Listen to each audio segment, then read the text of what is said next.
Once again guys, welcome back to our YouTube channel the engineers Adda. So dear, कैसे हैं आप लोग? I hope आप लोग अच्छे होंगे एंड स्टडी चल रही होगी। सो डियर, आज हम बात करने वाले हैं अपनी कंक्रीट टेक्नोलॉजी के सेकंड चैप्टर की।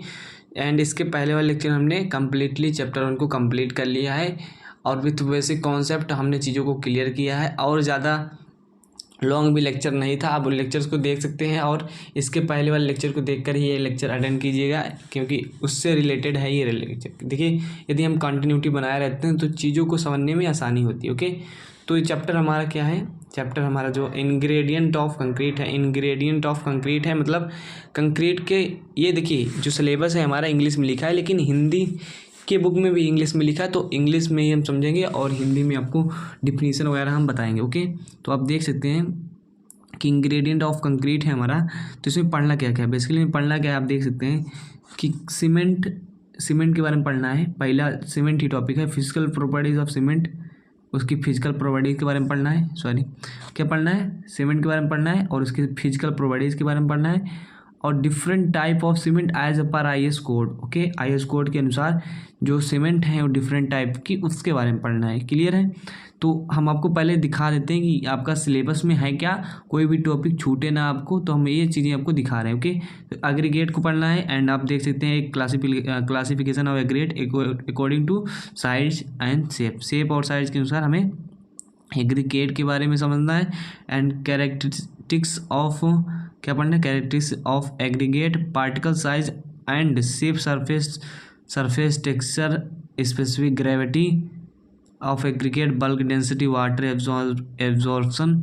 तो ये आपका सिलेबस है। मॉइस्चर, बल्किंग है, sand, deleterious material and grading of aggregate, coarse aggregate, fine aggregate, ये वगैरह वगैरह। आपका one aggregate, fineness modulus, interpretation of grading and water quality requirement as पर IS 456/2000। ओके, तो ये हमारा क्या हो गया?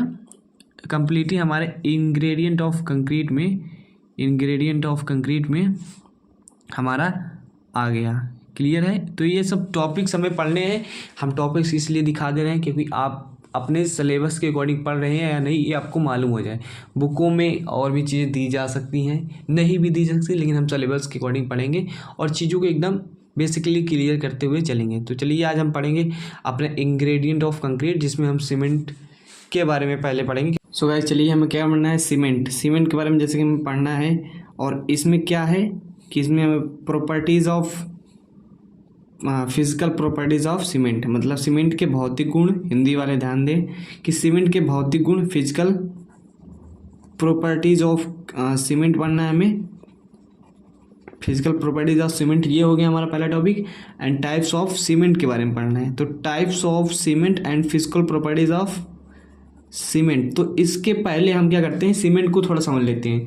यदि इसको समझाया गया बिल्डिंग मटेरियल के पहले फर्स्ट सेमेस्टर में ही बिल्डिंग मटेरियल है, तो आप पढ़े होंगे, लेकिन क्या करते हैं हम सीमेंट को एक बार फिर से देख लेते हैं और सीमेंट के बारे में थोड़ा और जानकारी ले लेते हैं। तो टाइप्स ऑफ सीमेंट जो है और फिजिकल प्रॉपर्टीज ऑफ सीमेंट, वो पढ़ने में मज़ा आएगा। ओके, तो चलिए सीमेंट को देख लेते हैं फिर से कि सीमेंट है क्या। ओके, देखिए सीमेंट क्या है, जैसा कि आप जानते भी होंगे, फर्स्ट सेमेस्टर में पढ़ेंगे सही से। तो सीमेंट जानते हैं क्या है? Binding material. बाइंडिंग मतलब बंधक पदार्थ है। क्या है? बाइंडिंग मटेरियल मतलब बंधक पदार्थ है। ये तो आप जानते ही, कोई बड़ी बात नहीं है। तो क्लियर है? तो सीमेंट क्या है, इसमें होता क्या क्या, ये सब आप लगभग चीज़ें जानते होंगे, बट हम फिर से डिस्कस कर लेते हैं थोड़ा बहुत कि सीमेंट। देखिए सीमेंट क्या होता है, बेसिकली दो चीज़ों से मिलकर बना होता है। कौन कौन से? एक तो क्या है, कैलकेरियस। देखिए इंग्लिश बोल रहे, हिंदी में भी बोलेंगे। कैलकेरियस मतलब चूनामय। क्या होता है? चूनामय। ओके, चूनामय। और आर्गिलिसियस। ओके, आर्गिलिसियस मटेरियल लिख सकते हैं। Calcareous material, okay, and argillaceous material. तो दो मटेरियल मेनली, और कहीं सिलीसियस भी देखने को मिल जाता है, बाकी दो मटेरियल से ही मेनली, इसी में सिलीसियस भी आ जाता है। चूनामय पदार्थ हो गया, उसे क्या कहेंगे? मृत्तिकामय पदार्थ हो गया। ओके, ये दो चीज़ों से हमारा सीमेंट जो है बनता है। तो चूना में कितना होता है, जो हमारा कैल्शियम ऑक्साइड होता है CaO, वो कितना होता है? वो हमारा 65% की अप्रॉक्स होता है। इसको कह सकते हो 62 से 67%। ओके, इतना परसेंटेज होता है किसका, कैल्शियम ऑक्साइड का, चूने में पदार्थ का। और आर्गिलिसियस मटेरियल का लगभग यार 35% होता है टोटली, अगर आर्गिलिसियस की बात की जाए। तो इसमें कौन कौन से आते हैं, चलिए इसको देख लेते हैं। इसमें सिलिका ऑक्साइड आता है, SiO2। तो जो सिलिका ऑक्साइड होता है, क्या होता है, सिलिका होता है, वो क्या होता है, उसका परसेंटेज जो होता है 17 से 25%। देखिए डाटा ये ज़रूरी है, लेकिन ये सिलिका, एल्युमिना और सीमेंट में जो हमारा कैल्शियम ऑक्साइड है, इसका काम क्या है, ये बहुत ज़रूरी है, तो ये भी जानेंगे। ओके, और हमारे एल्युमिना जो होता है Al2O3, वो उसका मात्रा क्या होती है, उसकी मात्रा होती है 308%। 3 से 8%। Iron oxide, iron Fe2O3, Fe2 जो O3 है हमारा, Fe2O3, वो क्या होता है 0.5 से 6%। तो ये डाटा आप थोड़ा बहुत इधर उधर हो सकता है, बाकी हाँ क्लियर है। तो आपको इसको जान लेना है थोड़ा बहुत कि ऐसे होता है, ये सब चीज़ रहती है हमारे किसमें, सीमेंट में बेसिकली। और इसके काम क्या होते हैं, हम इसको देखते हैं। तो सीमेंट रहता है, आर्गिलिसियस और कैलकेरियस मटेरियल करते क्या हैं, जो हमारा देखिए सीमेंट बनता है। चलिए हम आपको बताते हैं कि जो प्रोसेस होता है, मैन्युफैक्चरिंग प्रोसेस ऑफ सीमेंट का जो मैन्युफैक्चरिंग होता है वो कैसे होता है बेसिकली।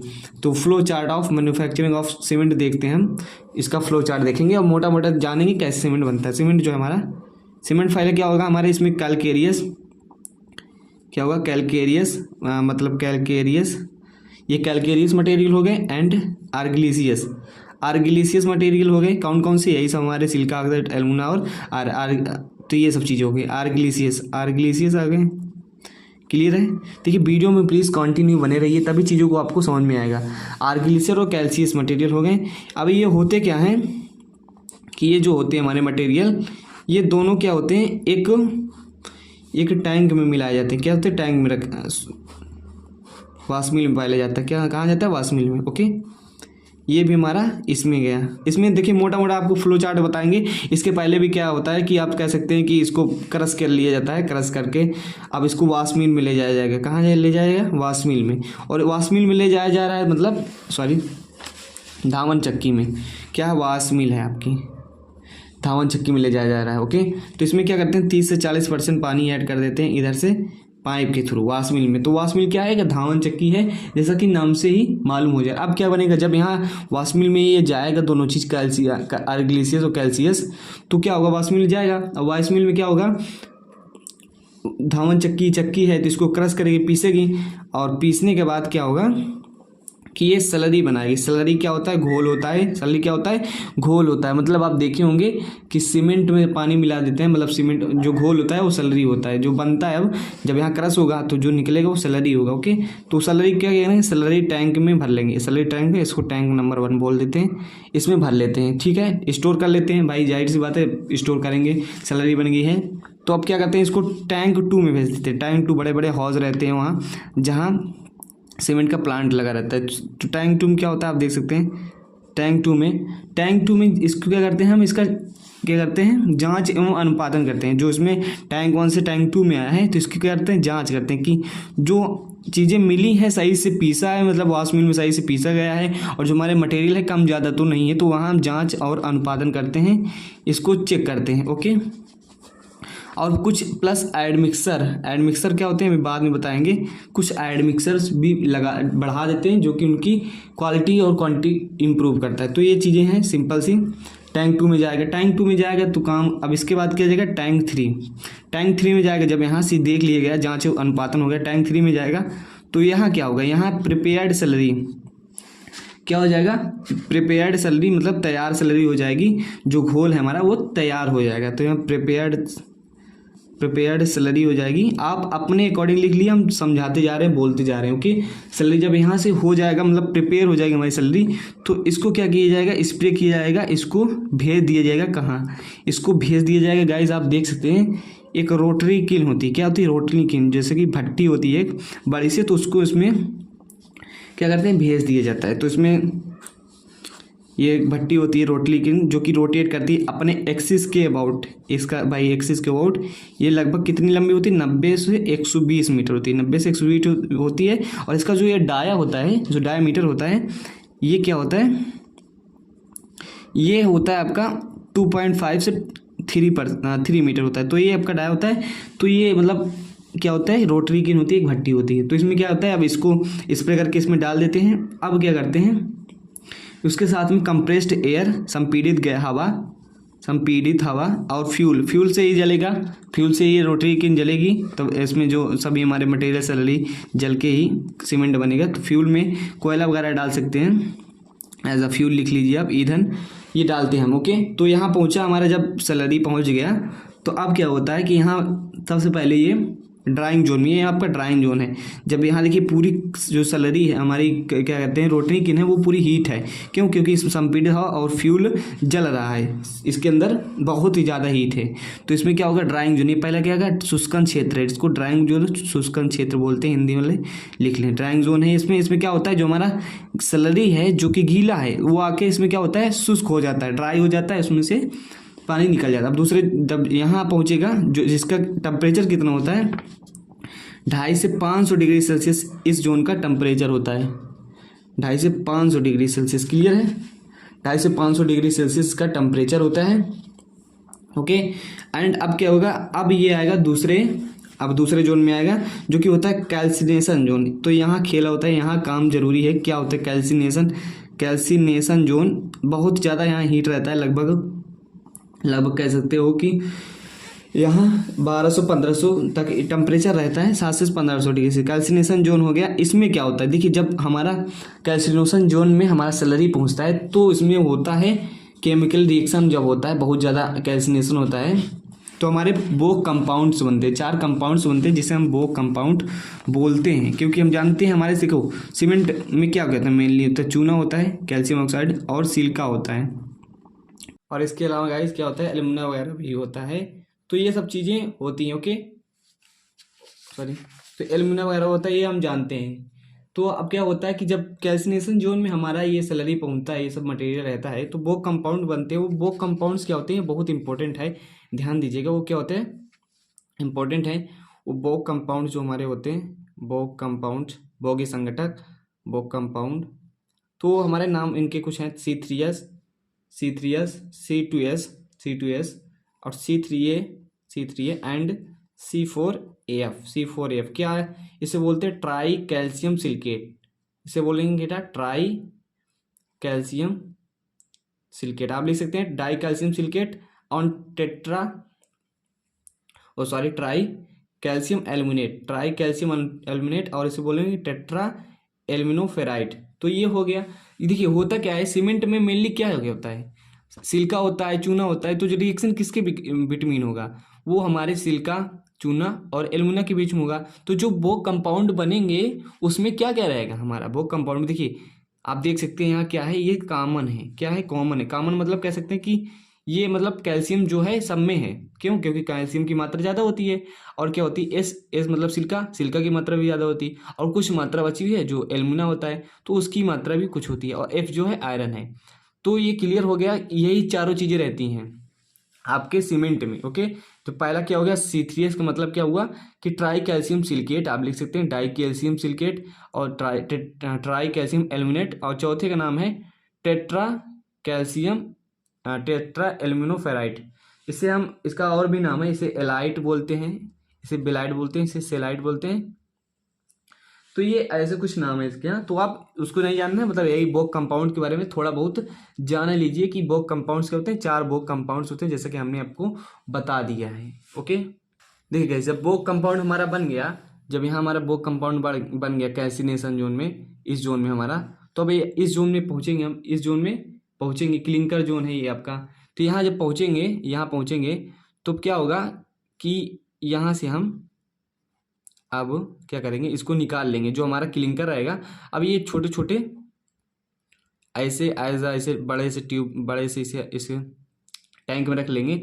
यहाँ कूलर लगा होता है, मतलब इससे एक कूलेंट लगा होता है जो कि ठंडी वायु देता है, जो कि यहाँ हीट होकर आ रहता है, यहाँ ठंडा हो जाता है ये। तो इसका जो हमारा क्लिंकर बनता है, क्लिंकर क्या होते हैं बेसिकली, ऐसे कुछ होते हैं, बहुत छोटे छोटे पार्टिकल्स के रूप में आ जाते हैं, जिसका डाई क्या होता है, जो 5 से 10 mm के होते हैं, क्लिंकर होते हैं ये छोटे छोटे। वहाँ तो ये हो जाते हैं। अब क्या करते हैं, क्लिंकर बन जाते हैं। तो इसके बाद क्या होता है कि इसे ले जाते हैं हम, कहाँ ले जाते हैं, इसे ले जाते हैं मिल में। इसे ले जाते हैं बाल मिल में। किस में ले जाते हैं? बाल मिल में। बाल मिल में ले जाएंगे। बाल मिल क्या है? चक्की है। ओके, बाल मिल में जाएंगे, ले जाएंगे। इसमें क्या होगी? इसकी कोर्स ग्राइंडिंग होगी। क्या होगी? Course grinding. कोर्स मतलब मोटी पिसाई, मोटी पिसाई, कोर्स ग्राइंडिंग। देखिए, आपको चीज़ों को समझना है और अपने तरीके से नोट्स बनाते जाना है। हम आपको समझा रहे हैं तो आपको समझना है। कोर्स ग्राइंडिंग होती है। अब क्या होती है? जब कोर्स ग्राइंडिंग, अब इसको ले जाएंगे हम, कोर्स ग्राइंडिंग के बाद देखिए अब इसको ले जाएंगे हम कहाँ? ले जाएंगे ट्यूब मिल में। ट्यूब मिल मतलब नलिका चक्की। एक गोलिका चक्की होती है, बाल मिल होती है, और ट्यूब मिल नलिका चक्की होती है। ट्यूब मिल, तो ये हो गया आपका। अब इसको ले जाते हैं ट्यूब मिल। ट्यूब मिल में क्या होता है? इसकी फाइन ग्राइंडिंग होती है। क्या होती है? फाइन ग्राइंडिंग होती है। तो इसको आपको लिखते जाना है एरो बनाकर अपने को। फाइन ग्राइंडिंग जब हो जाएगी तब क्या होगा? तब इसे हम ले जाएंगे, इसे क्या ले जाएंगे? इसे हम, इसमें अब क्या मिलाते हैं? जिप्सम इसी समय मिलाते हैं। इसमें जिप्सम मिलाते हैं। क्या मिलाते हैं? जिप्सम। जिप्सम के बारे में आप सुने हुए, जानते भी होंगे। जिप्सम मिला देते हैं तो क्या होती है? इनिशियल सेटिंग टाइम बढ़ जाती है, मतलब कि सीमेंट जल्दी से सेट नहीं हो जाता। नहीं तो ऐसा ना हो कि पानी मिलाए और सीमेंट जम जाए तुरंत ही। तो जिप्सम मिला देते हैं। क्लियर है? जिप्सम मिला देते हैं फाइन ग्राइंडिंग के टाइम। अब इसको क्या करते हैं? सप्लाई कर देते हैं, भर लेते हैं। तो ये आपका मैन्युफैक्चरिंग प्रोसेस है। इसके आगे क्या होता है? पैकेट में भर जाती है, बोरे में भर जाता है ये हमारा सीमेंट। तो सिंपल सा फंडा था, हमने सीमेंट के बारे में थोड़ा सा जान लिया। अब हम अपने मेन टॉपिक की ओर चलेंगे। ये आप फर्स्ट सेमेस्टर में पढ़े होंगे, आई होप। नहीं पढ़े हैं तो आपको चीज़ें समझ में आई। हमने मोटा मोटा यहाँ ये भी बता सकते हैं कि कैलकेरियस मटेरियल भी आपस में एक क्रश होगा, ये भी क्रश होगा, फिर जाके वाष्प में। तो हमने डायरेक्टली मोटा मोटा आपको बता दिया पहले से कि मैं क्या बताना चाहता हूँ। ओके, सो गाइस अब हम जान लेते हैं थोड़ा सा हाइड्रेशन ऑफ सीमेंट के बारे में। क्या? Hydration of cement.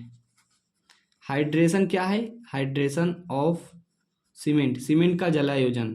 हिंदी वाले सीमेंट का जलायोजन, हाइड्रेशन ऑफ सीमेंट। जब किसी चीज की जल के साथ क्रिया होती है तो हाइड्रेशन होता है। तो हाइड्रेशन ऑफ सीमेंट क्या है? सीमेंट की जल के साथ क्रिया है। ओके, सिंपल है। तो इसमें क्या होता है? सीमेंट जब हाइड्रेशन ऑफ सीमेंट होता है तो इसमें दो चीजें होती हैं। जब सीमेंट मिलाया जाता है तो सीमेंट पहले क्या होती है? जमती है, अर्थात सेटिंग होती है सीमेंट में। क्या होती है? सेटिंग होती है। दूसरी क्या होती है? हार्डनिंग होती है। हार्डनिंग होती है। क्या होती है? हार्डनिंग होती है। क्लियर है? इसमें क्या होती है? हार्डनिंग होती है। सेटिंग मतलब क्या? जमना हो गया, और इसका मतलब क्या होगा? कठोर होना। तो जब सीमेंट में ऐसा होता है, पानी मिलाया जाता है तो हाइड्रेशन ऑफ सीमेंट होता है, हमने बता दिया।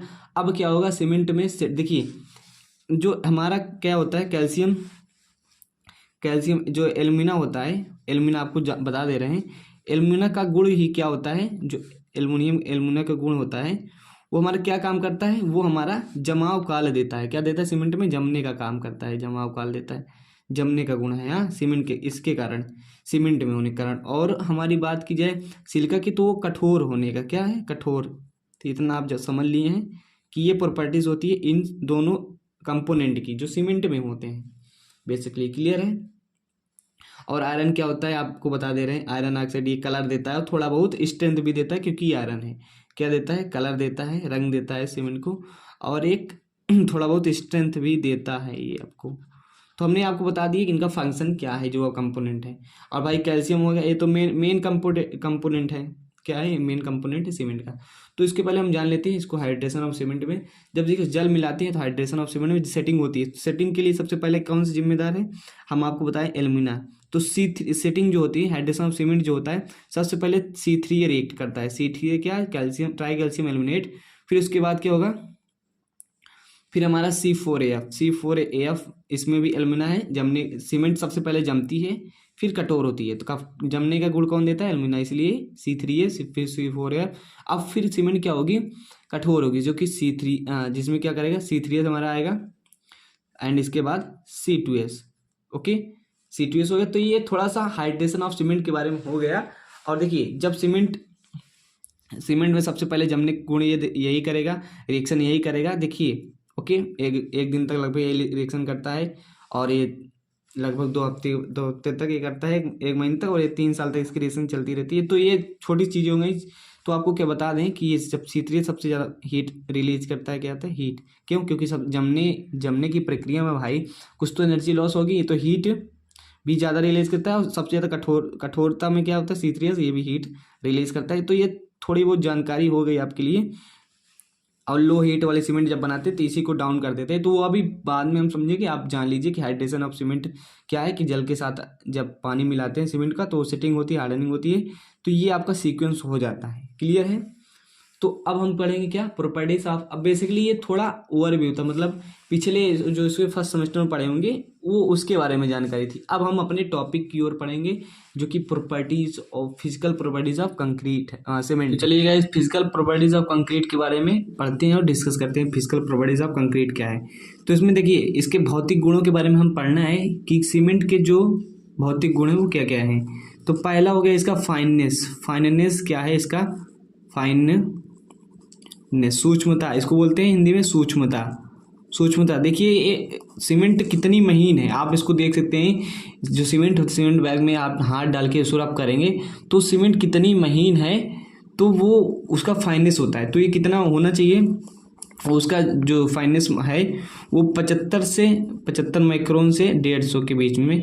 अगर सही बात की जाए महीने में तो 90 माइक्रोन से कम होनी चाहिए हमारी क्या होती है, वो हमारा सीमेंट का जो फाइननेस होता है, मतलब वो सीमेंट बहुत फाइन होनी चाहिए, समझ सकते हैं, फाइन होती है। तो 90 माइक्रोन से किसी उसे चलने से आराम से पास होने जाना चाहिए। तो इसके लिए हम करते क्या हैं कि फाइननेस है कि नहीं सीमेंट, फिजिकल प्रॉपर्टीज, तो उसके लिए सीयू एनालिसिस करते हैं। क्या करते हैं, सीयू एनालिसिस करते हैं। एक सीयू एनालिसिस क्या है, चालनी विश्लेषण है, सीयू एनालिसिस करते हैं। और दूसरा air permeability method, air permeability method से हम क्या करते हैं, सूक्ष्मता देखते हैं कि हाँ सूक्ष्मता है कि नहीं इसमें, कि कितनी सूक्ष्मता है किसमें, हमारे सीमेंट में। क्लियर है। तो इसको क्या करते हैं, हम सीयू एनालिसिस करते हैं। सीयू एनालिसिस में करते क्या है आप बता देते हैं थोड़ा सा, ये अभी टॉपिक नहीं है। सीयू एनालिसिस करते हैं, जो सीयू एनालिसिस करते हैं हम उसमें क्या करते हैं, सीमेंट ले लेते हैं और उसको 90 माइक्रोन की सीयू से या 9 नंबर की चालनी से क्या करते हैं, उसको हम चालते हैं। कितने मिनट तक, 15 मिनट तक चालेंगे। तो जो रिटेन्ड मटेरियल बचेगा, मतलब चलनी में जब चालेंगे 15 मिनट तक, तो जो रिटेन्ड बचेगा सीमेंट, वो रिटेन्ड बची हुई सीमेंट वो 10% से ज़्यादा नहीं होनी चाहिए। कितने, 10% से ज़्यादा नहीं होनी चाहिए। मान लीजिए 1 kg सीमेंट लिया, उसको चाल रहे हैं 90 माइक्रोन की चालनी से, तो 15 मिनट बाद 10% से ज़्यादा नहीं बचना चाहिए उस पर। तो ये होता है फाइननेस, उससे मालूम करते हैं, थोड़ा बहुत आप जान लिए। एयर परमेबिलिटी मेथड में क्या करते हैं कि सीमेंट, देखिए परमेबिलिटी इसमें सरफेस सतही क्षेत्रफल द्वारा, ये इसको एयर परमेबिलिटी सतही क्षेत्रफल देख क्या करते हैं। सीमेंट तो जो होता है, अगर मान लीजिए कोई चीज़ है, मान लीजिए ये कोई बॉडी है, इसको आप अगर ज़्यादा क्रश कर देंगे, माइन कर देंगे, छोटे छोटे पार्टिकल्स में ये टूट जाएगी, तो इसका सरफेस एरिया बढ़ जाएगा। कोई चीज़ है, यदि कोई चीज़ है तो क्यों बढ़ जाएगी, क्योंकि इसके अंदर के जो पार्टिकल्स थे वो फैल गए, उसका भी सरफेस ओपन हो गया है। तो यही देखते हैं हम किसमें, एयर परमेबिलिटी मेथड में सतही क्षेत्रफल देखते हैं। तो उसका सतही क्षेत्रफल क्या होता है, वो हमारा 2250 स्क्वायर सेंटीमीटर पर ग्राम होता है। किसका, हमारा ओपीसी का। तो ज़्यादा कुछ जानने की जरूरत नहीं, बस इतना जान लीजिए। एयर इसमें क्या करते हैं कि हम इसका सरफेस एरिया में देखते हैं कि प्रति ग्राम कितना है, तो 2250 ग्राम रहता है इस वाले में। तो ये आपका फाइननेस हो गया। एंड दूसरी प्रॉपर्टीज क्या होती है, और भी इसकी बात करते हैं। सेटिंग क्या होती है, सेटिंग टाइम।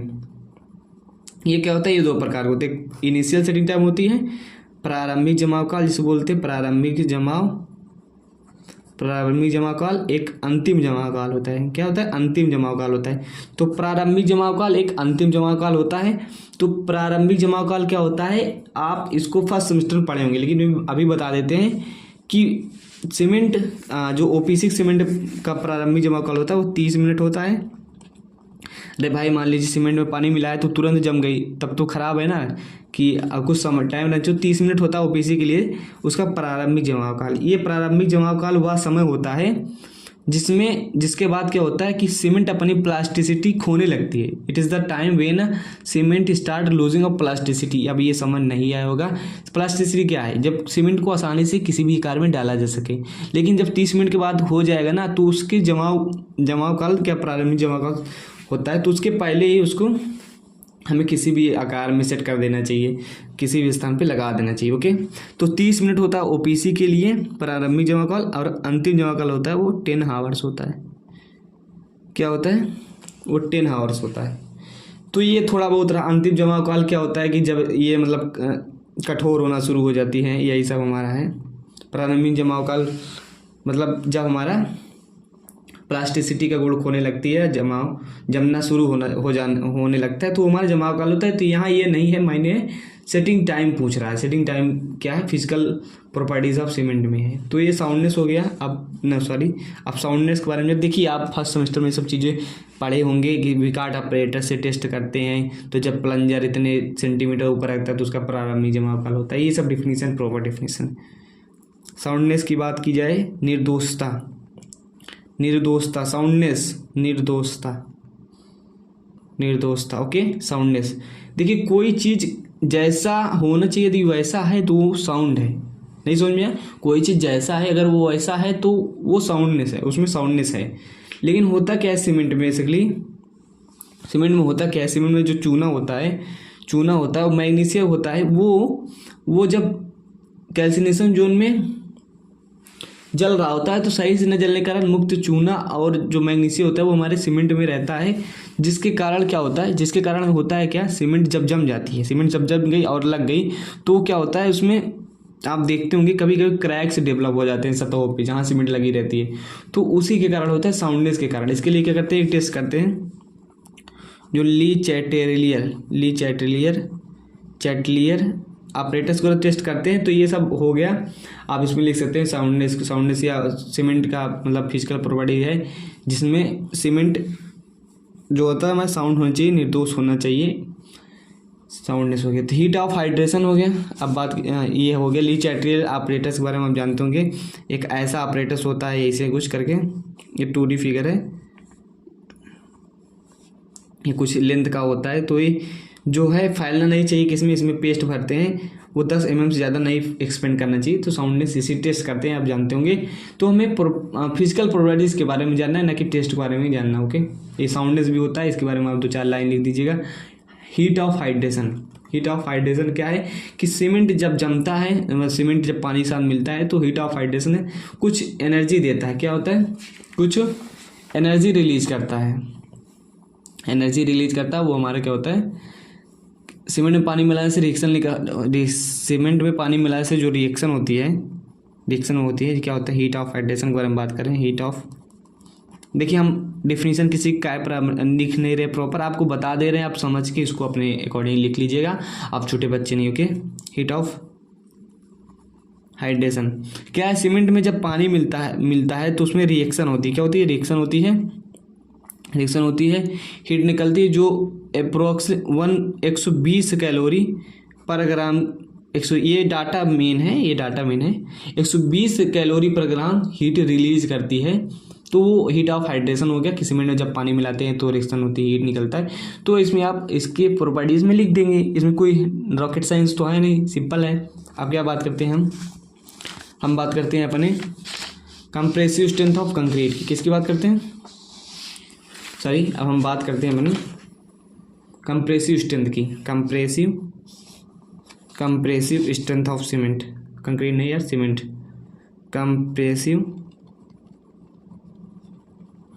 स्ट्रेंथ। ओके, तो कंप्रेसिव स्ट्रेंथ के बारे में बात करते हैं कि कंप्रेसिव स्ट्रेंथ में क्या करना है। तो इसमें भी कुछ होता नहीं है, सीमेंट का जो होता है ये ग्रेड पर डिपेंड करता है कि कौन सी ग्रेड की सीमेंट है, तो उसका उसका वो कंप्रेसिव स्ट्रेंथ रहेगा। एक 33 ग्रेड होती है, 40 ग्रेड क्या है, उसकी क्वालिटी को बताता है, उसकी क्षमता को बताता है कितना कंप्रेसिव स्ट्रेंथ है। एक 53 ग्रेड होती है। तो ये ग्रेड हो गई।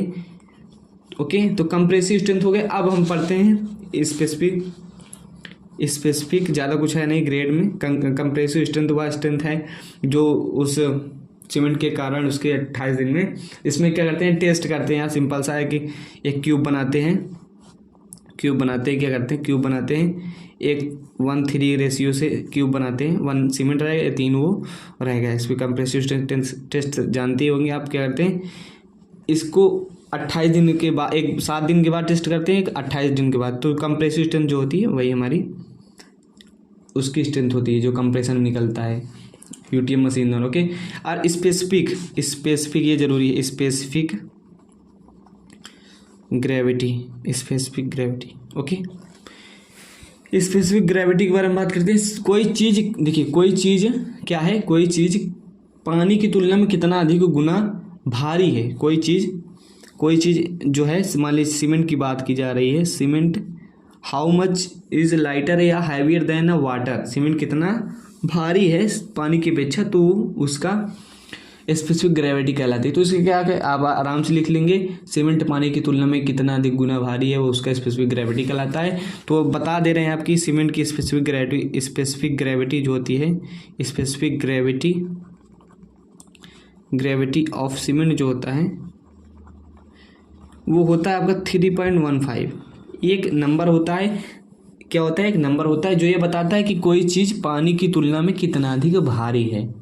ओके, पानी की तुलना में कितना अधिक भारी, तो ये आपका डाटा हो गया कि स्पेसिफिक ग्रेविटी हो गई। ओके, तो आपका प्रॉपर्टीज़ ऑफ कंक्रीट गाइस आप देख सकते हैं, प्रॉपर्टीज़ ऑफ कंक्रीट आपका कंप्लीट हो गया है। आप फाइनेंस में अपने अनुसार लिख लेंगे कि क्या होता है फाइनेंस, सीमेंट फाइन होना चाहिए या 90 माइक्रोन की चलने से चला जाना चाहिए, मतलब पास हो जाना चाहिए, 10% से अधिक बचना नहीं चाहिए। हमने आपको डाटा यहाँ लिख के बताया, जरूरी यही बातें हैं। सेटिंग टाइम बता दिए, साउंडनेस बता दिए, साउंडनेस लिच ऑपरेटर के बारे में थोड़ा बहुत जान गए। तो ये चीज़ें हो गई। आज हम स्पेसिफिक ग्रेविटी के मतलब तक पहुँच गए और प्रॉपर्टीज ऑफ कंक्रीट के बारे में कंप्लीट कर चुके हैं। सो अब इस लेक्चर में ज़्यादा नहीं, अब अगले लेक्चर में हम बात करेंगे अपने अगले टॉपिक के बारे में, टाइप्स ऑफ सीमेंट के बारे में। सो गाइस मिलते हैं नेक्स्ट वीडियो में, तब तक के लिए bye bye. Okay, take care.